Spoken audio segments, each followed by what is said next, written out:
I am powerful. I am powerful. Louder. I am powerful. I am powerful. I am powerful. I am powerful. Well, hello. Welcome to the podcast. Today I have a special guest. I know I always say special guest because they're all special, but she is in a space that I love very much. Valentina, welcome to the show and tell the world about yourself. Thank you so much for having me, Julia. It's great to be here. Wow. I love that you love the space that we're in. That's exciting. Business, Awesome conversation. business. I love it. Tell me about your company. So Via Technology is my company and we're still fairly young. We've only been going for a few years. Myself and my husband run it. And what we do is we do digital transformation to allow companies to scale and grow faster. But the way that we do it, of course, everybody who has their own company says that they do it differently. But we like to think we do it differently. And the best. But it's true for us because although we do technology and technology is the symptom that everybody comes to us with, what we truly pay attention to is really the people and the process side of the triangle. So anyone who's familiar with project knows about people, process, and technology, right? That's very simple. We believe the majority of people in our industry focus so much on the tech, and so do CEOs because CEOs want results yesterday. Yes. Or the day before.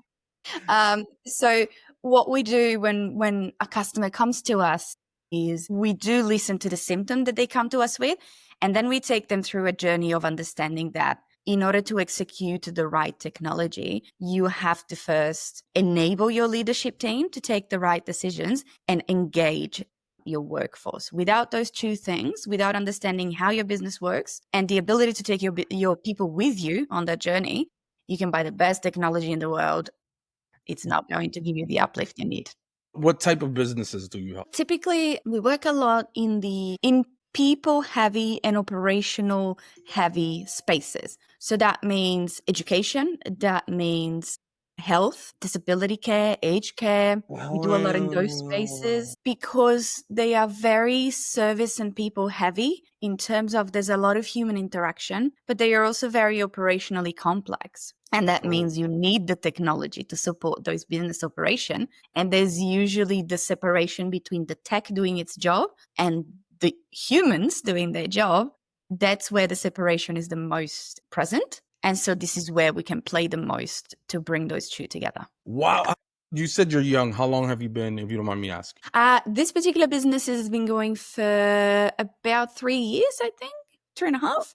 That's not that young for a business, right? I mean, business always a beginner. Yes. And you say it's you and your husband, right? You're the one. You're the owner. How is that? I work with my wife too. We own a business together. It's definitely a character building experience to do so. But does it help you at all? I'm asking because that's happening a lot. I'm seeing that a lot now where husbands or wife are teaming up, which I think is excellent, right? The best team to do it. What can you tell a husband and wife that are wanting to get into this together? What's a good thing to give them a tip about? It is certainly a self-awareness journey, just as much as having a business is. We were very fortunate in that we could test working together in a previous business that we were a part of, and we definitely made all the wrong choices there. So when we started this one, we said, okay, let's learn from what didn't work there. I think partnership is really the key here. Understanding that we specifically are different people. We think differently. We have different strengths, different weaknesses. They are almost entirely the opposite of each other. But understanding that if we work together, the picture I have in my mind is always a carriage with 2 horses, right? If you manage to make the horses run together, and maybe one is smaller and faster, so it has to run faster, take smaller steps, and the other one is bigger and stronger, and so it can just plod along. But there's different strengths in each of us. And so approaching everything with the intentionality of being partners and seeing the value that the other person brings, especially when they frustrate us the most. Yes. Yes, I know what you're saying. I like that answer. That was pretty cool. But it's the same as leadership, right? It's the same when you're leading an organization. That's what you're doing with That's right. everyone around you, right? Your the strengths, the weaknesses. Very good. I like what you said. That was such a good answer to it. I love it. Where are you guys from? Where are you now? So right now we live in the east coast of Australia, Woo! north of Brisbane. But originally we come from a small town in Italy, northeast near Venice. Nice. So we bring different cultures, I suppose. We moved to Australia 12 Yes, years ago, so definitely. it's a good mix. We Definitely. love it. And the services that you give, this is like online. How do you what can a client expect if they go talk to you? Look, we live in the technology world and we live in the post-COVID world. So we definitely do a lot of work online, but in line with our values and in line with, practicing what we teach everybody. We do like in person. So we do make an effort to go and visit our clients in person, whether we can drive or whether we can fly. Australia is very interesting in the sense that it's so big, everything is so far, so that taking a plane has become like taking a bus. No, really? So there's a lot of local flights to get from. Yeah, I it's didn't we're even think of. very Yeah, it's huge. fortunate. Yeah, we're very close to an airport. So I think the other day we took probably 3 months ago, we took a $60 flight from Brisbane to Sydney. So it's That's a vacation doable. around here. That's awesome. That's amazing. So what would you say is the biggest problem the businesses you serve are facing right? The biggest problem, I would say that they present with a technology challenge. They present with inefficient operation. They present with all the technology we have doesn't support us. It then leads on to people related problems. You could say high administrative costs because we need to hire 3 more individuals to do the job that we were expecting the tech to help us do. High staff turnover is another one we see a lot, in the sense that if the technology doesn't really help you and makes your life harder, Like it a frustrates lot them. of the time that is mentioned in the exit interview. The tech is too hard, so we're leaving. And then you can move on to a little bit more intangible issues that we see. So, for example, siloed operations between teams in a business, leaders' inability to take informed decision because the data is not, they're not able to access the data that they need. Client dissatisfaction, even, which is, of course, the ultimate Yeah, it's the issue. biggest. Yeah, no. Yeah. They're in trouble. So I see. So I'm getting it. The techno man, you would think we would all catch up by now already, right? Technology, but it's ever changing. It's hard for a business and they're thinking about the cost of the technology at the same time. So yeah, it's a big problem. I like the challenges you face that you mentioned of it for your employees. Because Yes. yeah, they're frustrated with that technology. That what am I And doing? 100%, and understandably so, right? Because Yes. typically, look, technology is very capable. We wouldn't be in this line of work if we didn't believe that technology is built to enhance what humans can do. The challenge is when leaders and software vendors as well sometimes just look at the technology platforms to be the answer, to be the silver bullet. So when the CEO thinks, I will buy this software and this will solve all my problems, or when the software vendor says, I will build this fabulous technology and We're gonna put put on us. AI in it because AI is the hot Yeah. topic right now and it'll be amazing and the people will come and they will use it. And there's just a link missing on how are we involving individuals in this? How are we involving the perspective of your people? How are we measuring and assessing whether this is the right fit for your company? Talk about a CRM. There is hundreds, if not thousands of CRM on the market for every size of business, for every industry. How do you know which one is the right one? This is what we are trying to educate our audiences about. It's not about the technology. It's about how that piece of technology fits your company and your people. So if you start from the tech, you're starting at the wrong end of the process. You've I got to like start that. at the other end. I like that. I like that. Yeah, CRM. I do a lot of business consulting, but more opening a business. And that Mm. is like from entrepreneur to becoming a real fledged business. That's the sector I'm in. And the first thing I tell them is get a CRM. That is, Yes. it's like you have to. You lose so much. A lot of people, it takes a while to get them to understand that. Not understand it, like say, yeah, I am gonna need it. But you lose lead. Whatever business you're in, you're gonna lose data if it is not somewhere organized the way you need it. So I like that you said that. Yes, so let's talk about CRMs. It looks like, Let's talk about CRMs. tell me Look, more. I think what you said just now is extremely interesting and extremely powerful. So I want to stay there for a second. When one starts a business, there's a bit of value in what I'm talking about today, but we also have an opinion that a young business is very powerful for not having strong processes yet and having the ability to pivot really quickly and listen to what the market and the customers are saying, and the ability to move really quickly before really setting their own processes in stone, so to speak. They're never in stone, but a little bit solid, a little bit more solid. So what I would say is, as a young business and as a coach supporting young businesses, definitely pick a CRM that has certain key elements that you know are needed for that phase of growth. Put it in place, use it, put good practices around it and good mindset around using it, and then leave it there to do its job, and then focus on other areas of your business. There's no point overthinking your technology and overthinking your processes at the beginning. I really like that. You're a good answer. I really like that. Yeah, because it is. You're right. It's an opportunity at that moment. Now, look at what you need. Do it the right way. I love it. I love what you're saying. I currently have a mental health agency, right? Yeah. And they don't call it a CRM, but it's a CRM. They just have a like hide. And I don't have the one everyone uses because it fits the team and Yes.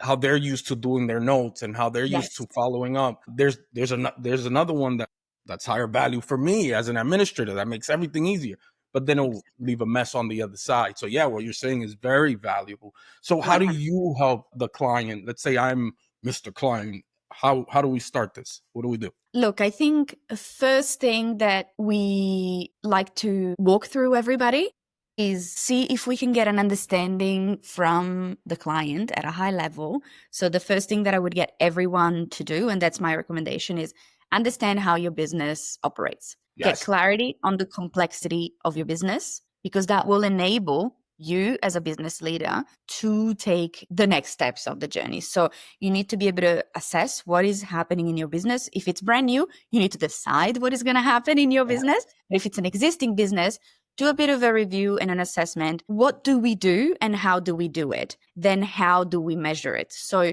what do we do? How do we do it? We may provide, mental health care services, Yeah. did you just say? So we Yes. provide mental health service. Okay, let's assess how does that happen? How does a client come to us? How do we respond to that? How do we onboard them? How do we book their first session? How do we keep in touch in between session?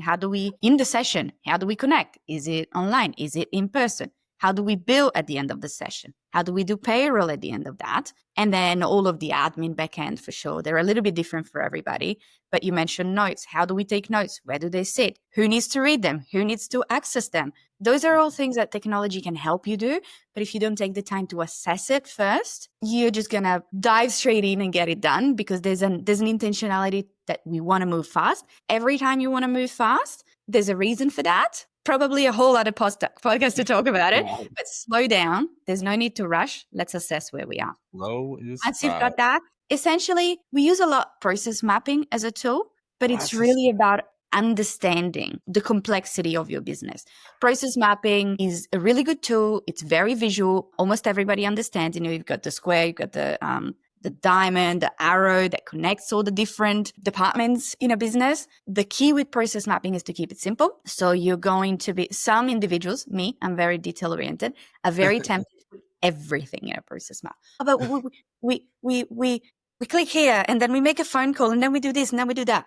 No, this is high level. What are the key steps? And then you want to understand how you measure success in those areas. So how do you measure, for example, you mentioned leads. What do you want to measure around the leads? How many do you have? How many you have a meeting with? How many go on to a face-to-face call? How many go on to sign a contract? And if you represent all of this, you then enable your leadership team or yourself as a business owner to go from operational chaos, I have no idea what's happening, to Operational chaos. I love that word. Yes, go ahead. Sorry.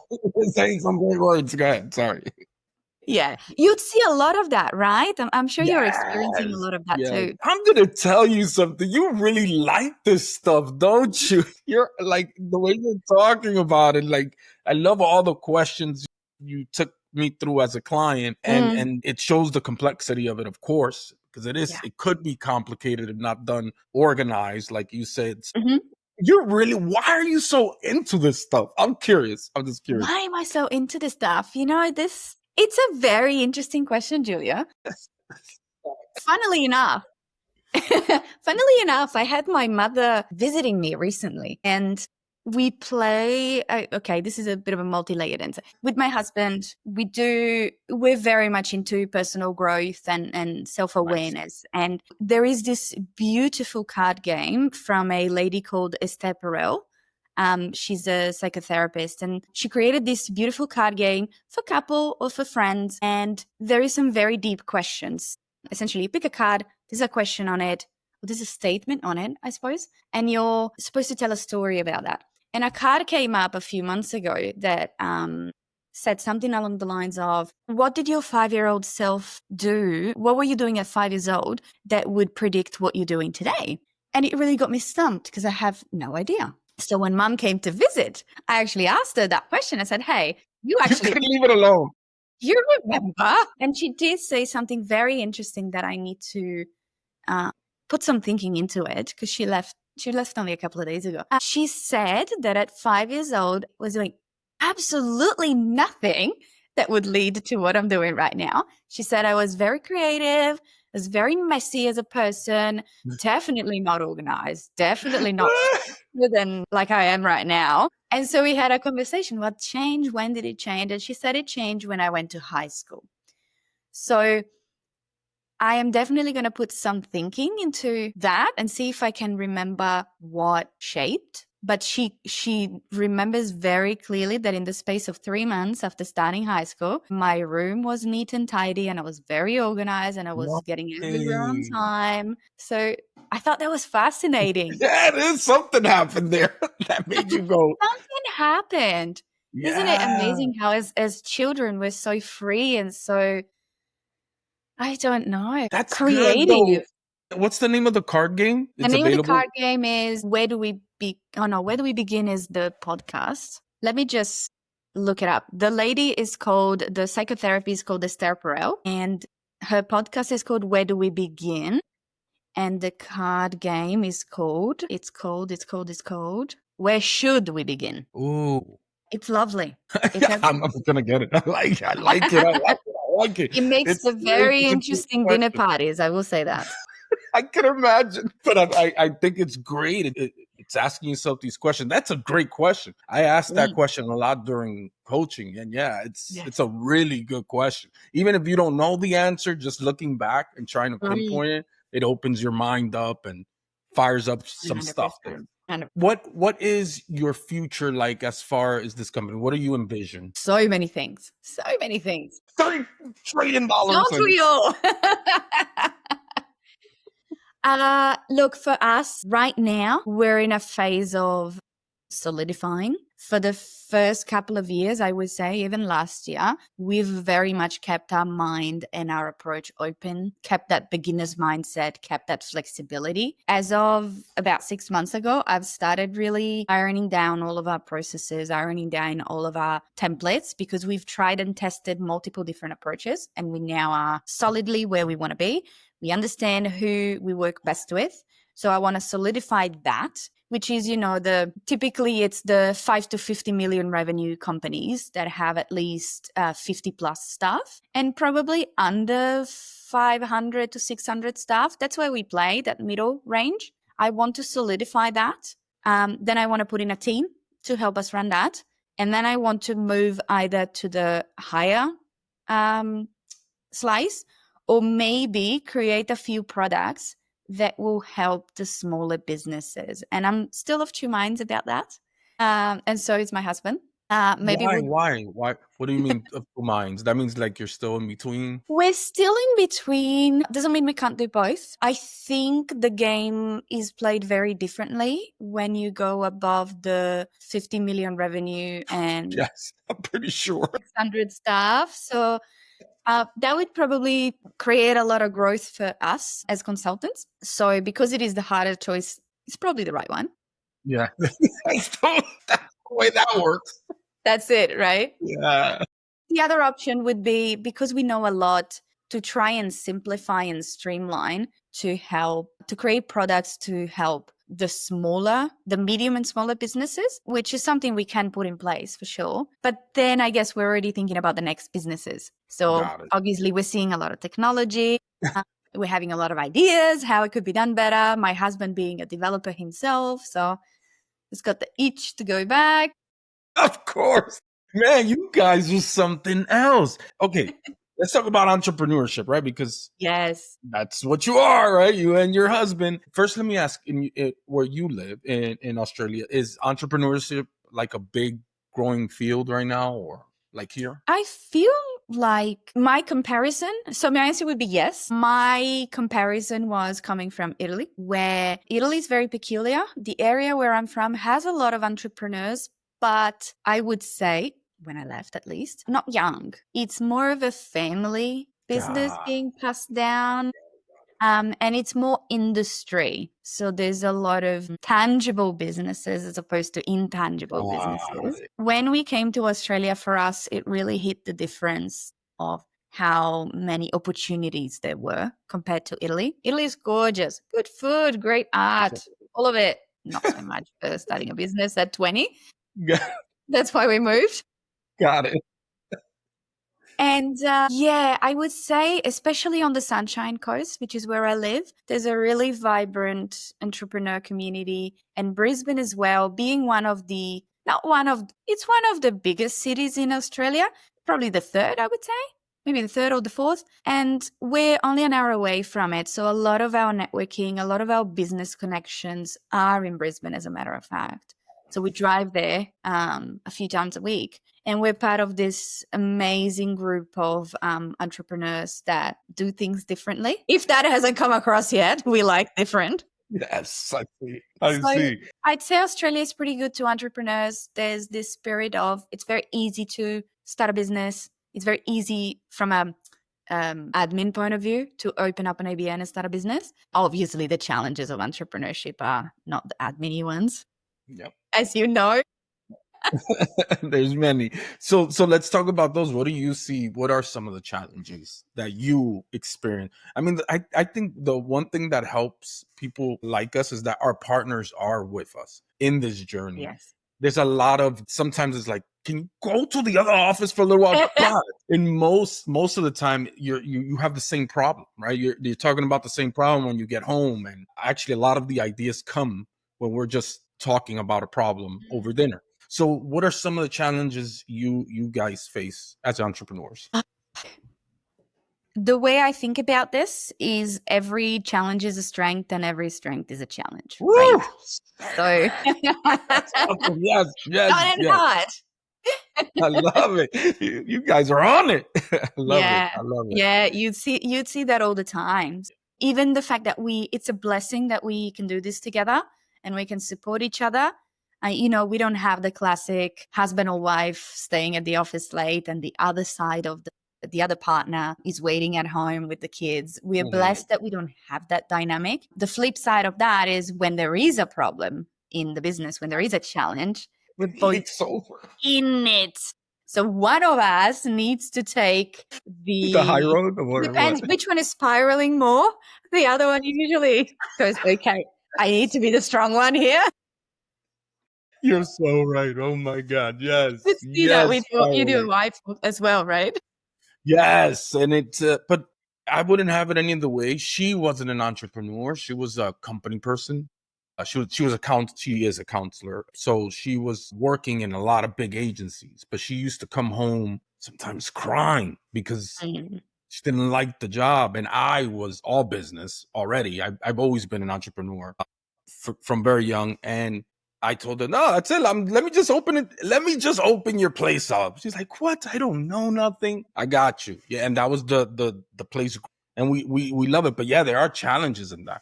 Challenges that you don't see if that's not the case, right? Sometimes you could just go home and say, I hate that guy. I can't stand that. You can't say that, if it's your wife or your husband's. Okay, so what do you want to tell businesses so they can take a shot, give you a call, if someone sees that is thinking about this technology side of their business? The best thing that everybody could do for us, even before they call us, is to listen to this episode and implement what it is that we spoke about. So take the time to assess their business, take the time to figure out what makes the business tick and how you're measuring that. Because there is a lot that one can do just with that. And once that is definitely, if they want some help, we're here. We have, I think we run monthly webinars on LinkedIn. We have a half-day workshop. How do people get that? How do they get in on that? I'm going in. That's really good. I'm skipping steps probably. But if you connect with us on LinkedIn, so you can either find via technology, we're in Australia, or connect with me, Valentina Coin, like a coin, like money. I bet you use that all the time. I would. Yeah, because everybody tries to spell it Kwan or yeah, different ways. Because you never think about that, about names. Yeah, that's awesome. I think that's the best way, because we do put out some notices before. I think we've got one either at the end of the month or early in April. So we try to do it either towards the end of the month or the beginning of the month, pretty much every month. So LinkedIn is the best place to connect with us. Anyone can join. Anyone can be part of this. Yeah, anyone can join. If you're in Australia, definitely we're running in-person events, probably I'd say once a quarter. And we have a half-a-day workshop where it's actually a very funny one that we do at not our own events, but when we're invited at conferences and retreats, we do this really funny half-a-day workshop based on the Guess Who game that pretty much takes us through our framework and shows you how you can eliminate, not people, but problems in your business.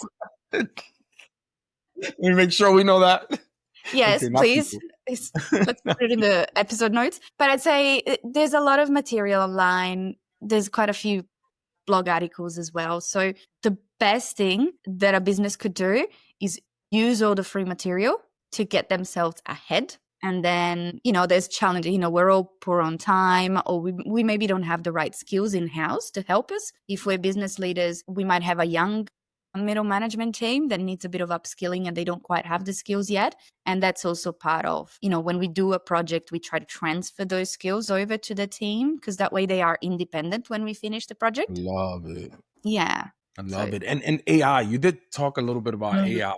How do I'm telling you, I'm struggling as an older person that's in a business. I'm struggling, not struggling, but I know I'm supposed to accept it and I'm supposed to use it, but it's so difficult for me. What do you have any tips on that, or what's the if you don't mind me asking, what's the resistance? What's the challenge? And then I'll answer. Yeah, good. Look at you. You're the real deal here. Okay. So I think security is one. I'm very worried about that, right? I'm very worried about putting my vision or whatever I'm putting it somewhere. And why can't somebody grab that, right? They could grab everything else. And I don't see how it could help me. Like some of the things that I do, the processes are not, I am on the spectrum a little bit. So my processes are not the norm, or they're things I have made up. Systems I have made up, so I could be able to work with people because I can't work on some of the same systems. So I don't know how I would even start asking Google or AI, how do I do this better? Well, I don't even know how to do it. I think those are two very, very valid resistance points. The security one, I definitely wouldn't, ignore. Definitely, I would recommend anybody be smart about what they put into any AI, because it is collecting data. Whenever we do use it, full disclosure, we are not we're not on the AI bandwagon. It's going to Got solve humanity's problem. It's a tool like any It's a other. tool. Yes, I It's a got it. tool like any other. And we're at the very beginning. It feels a bit like the internet when it first started. Very slow uptake, but then exponential growth later. So I feel like we're still very in the very early stages of AI, and we don't yet feel that we have found in software a company, and there's many out there that we don't know. So I'm not saying it doesn't exist, that has truly embedded AI in a good business case to solve a really good business problem with AI. It's an enhancer. So I use it a lot for brainstorming and getting started on things, because Wow. my personality, I like to talk things through. And my husband, bless him, sometimes doesn't want to talk for 3 hours about the same topic. Got it. He wants the succinct, summarized version of it. And Got so it. sometimes I need to talk it through to someone. And I found that talking it through with an AI at a generic level, without too many details, it actually sparks idea in my brain different from the ones that appear on the screen that give me the starting point to do what I want. So I won't get it to write my content, but I'll say, hey, I'm thinking about writing a piece of content about that. Or this happened the other day in my business and I want to talk about it on LinkedIn. How would you suggest we frame it? And they'll suggest something. And then I'll think, maybe there's like a 5% of what you're saying that I like. And then I'll dig a little bit more into that and it'll give me something. So, okay, well, it's kind of 30% there. Thanks. And then I'll go and build it, because now my juices in my brain, the brain is firing off with ideas. One that I have found that maybe isn't the best AI engine, but it's called Pi, P-I. Mhm. And it's really good because it has a voice function. So you can actually press the little button, the little microphone button, and I can talk to it and I go, hey, Pi, how are you today? Listen, this is what I think about doing. What are your thoughts? Or I'll say, hey, imagine you're a really, really good business coach for this and that. So this is usually what I do. I'll tell the AI that they're a business coach or that they're a consultant or they're a marketing expert for this particular business, which is my business. And I'll say, this is a problem that I'm having. Give me a few ideas on how you would solve it and make them as creative and out of the box and as creative and out there as you possibly can. And then if it gives me stock standard answers, which AI does because it recycles information, I'd be like, nah, do better. Give me more. Wait, you tell her to do better? Do Yeah. better. Dude, I was gonna. That is, you just showed me how to use AI. Let me Believe know it how you or go. not, I swear to you, I didn't get.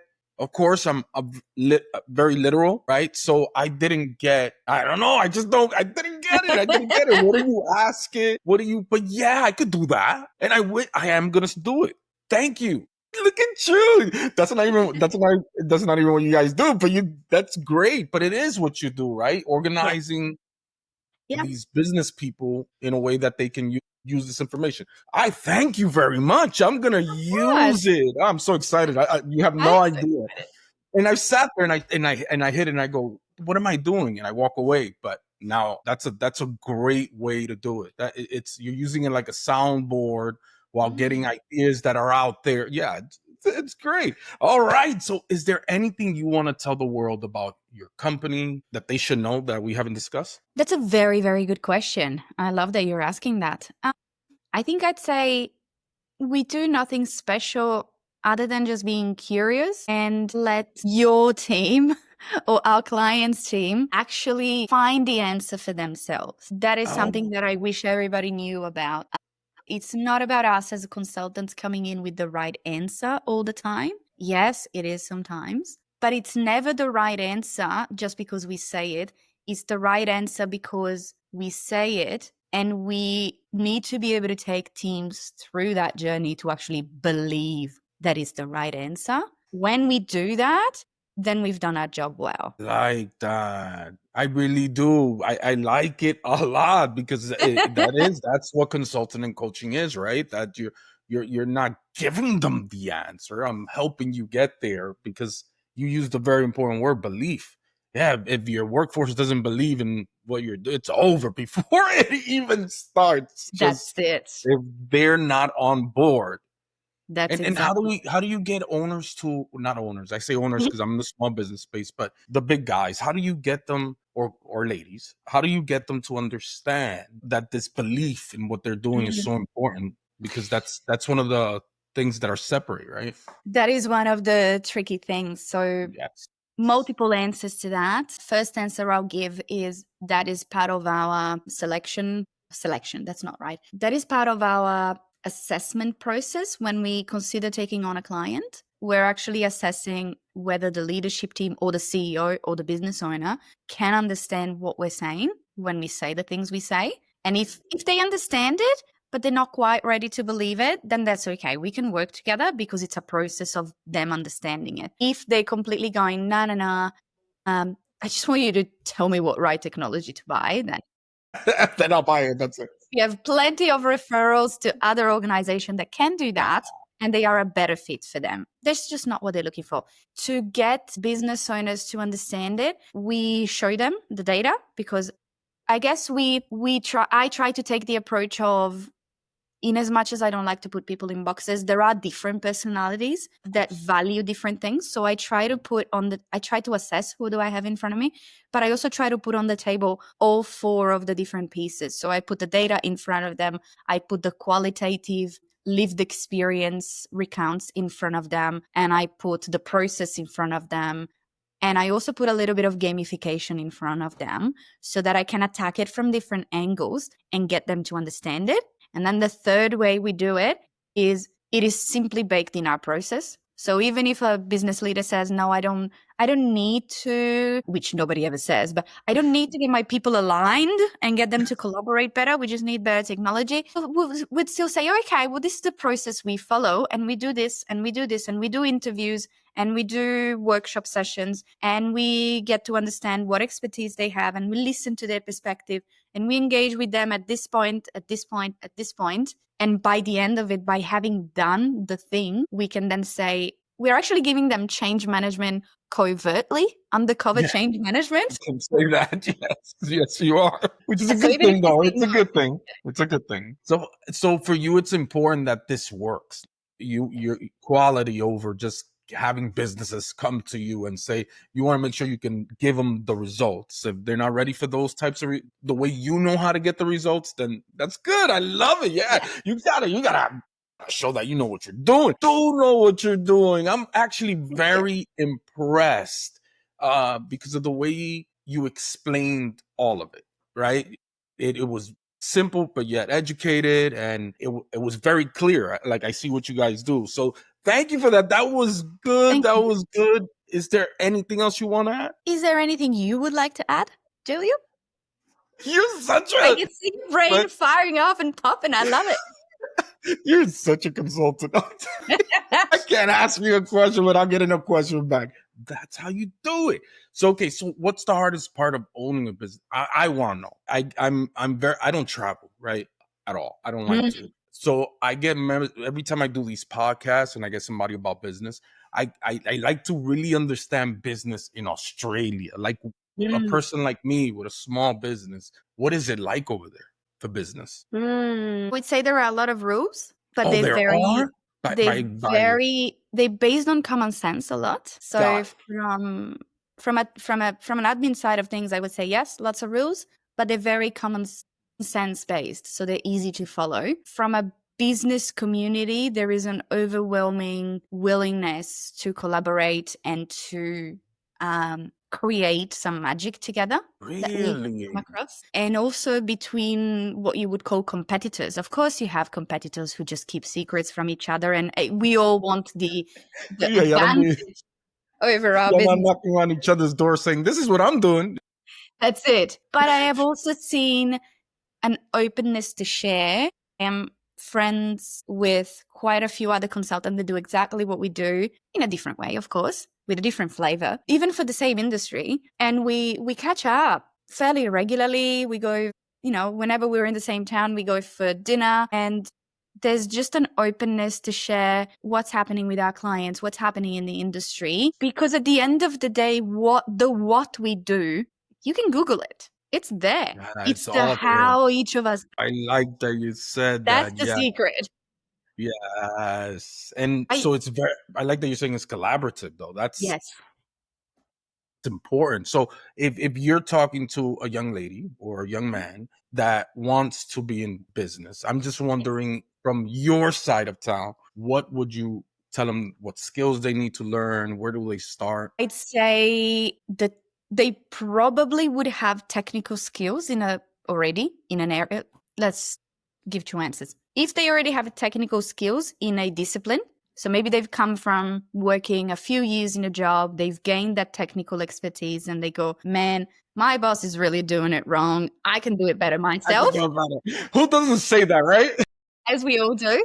Yes. I would say actually take the time while you're in that employment to gain better people skills, communication skills, and mindset skills. So that maybe give yourself a year, learn how to communicate with people and learn how to take care of yourself and your own mind and your own personal fortitude, I guess I would say. So give yourself a runway to gain those skills because you clearly already have the technical one, and then go and start a business. If someone wants to start a business and maybe they don't have a specific technical expertise that they are going to base that business on, I would say do a lot of networking and a lot of talking to a lot of people in your area and figure out the patterns. Because by talking to individuals who already have a business, you will find patterns. And when you find patterns, you can find the gaps in those patterns, and then you can develop a business around it. What? That was great. Okay, wait. I thought so. This is like the third time you use good mindset. You said, right? You said good mindset. What is a good mindset? Let's go there. What is a good mindset? To me, having a good mindset is the first thing for me is being self-aware. Understanding, being able to, which is extremely challenging to do, but being able to be the witness of what is happening, as well as the body experiencing what is happening, and being able to separate that out. So when a client is unhappy, or when I get tax bill, or when I get a massive win, yes, I am in my body experiencing the feeling, but I am also the observer sitting over here going, okay, this is what's happening. What can we do? What can we do about it? Let's have our reaction, but then what's our response to that? Because we can't control our reaction, but we can control our response. And that only comes with self-awareness. And the way it used to be for me is at the very beginning, I would have an emotional reaction, have an emotional reaction, and then have an emotional response, then go and do something that I then regretted. And then the awareness would come an hour later or the day after. I did it again. And progressively trying to close the gap of that awareness so that the awareness can follow as closely as possible to the emotional reaction. That to me is good mindset. So yes, there is a positivity. Yes, start your day with a meditation and think positive thoughts. But at the end of the day, mastery over your thoughts is what is going to give you success in life, not just in business, but in life, in relationships, in friendships. And for me personally, my belief is that instinctual reaction is almost impossible to control. So I'm accepting it as it is. And then I'm coming in with the awareness and making a choice to react differently. I love it. That was good. You're a thinker. And how about fear as an entrepreneur? Do you feel fear ever? Do you get into that space where... All the time, but you do it anyway. Yeah, there's no avoiding it. So how do you work with that? Like, how do you deal with it? I mean, there's a lot of practices that I'm sure you've had a lot of experts talk to in past podcasts that you can use to regulate your nervous system around moments of fear. So first of all, there is that concept of you can only feel an emotion for, 90 seconds, I think it is. So sometimes sounds short, but it's very long.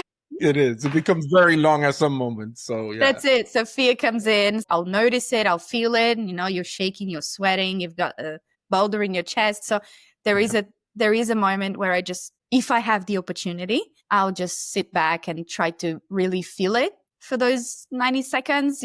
Where is it? What color is it? What shape is it? What texture is it? And that is just a way to trick the brain to keep the brain busy, because the brain wants to be busy. That's the way I think about it. I don't know if it is technically what it is, so that the body can feel it and let it go through. And then I'll do it a few times, and then usually it'll become smaller, or it'll change color, or it'll change shape. And that's, again, just a way to trick the brain to let it go through. And then once I've done that, I will do the practices to get my body to slow down. I used to try, so for example, box breathing. Box breathing, yes. Yeah, we know that one. But see, I used to, when I had fear, try to do box breathing straight away. And it never worked. Because my system not was as easy as this. No, it was too perturbed as a system to allow the box breathing to do its thing. And so I've started doing this other, I think it's trial and error for everybody, right? You learn all the tools and then you go, okay, I've got all these ingredients and someone's telling me that's the recipe, but it doesn't work for me. So maybe let me try to mix different ingredients in different order and see what works. So that's what works for me. First, I have to be there. And then I can try to do box breathing, or, try to give myself a hug, or go for a walk in nature. Australia is beautiful. We have so much nature. So just 10-minute walk in the middle of the trees usually does the trick. Trees. Yeah. I love that, in the middle of the trees. I love that. Yeah, that's good stuff. And how about patterns?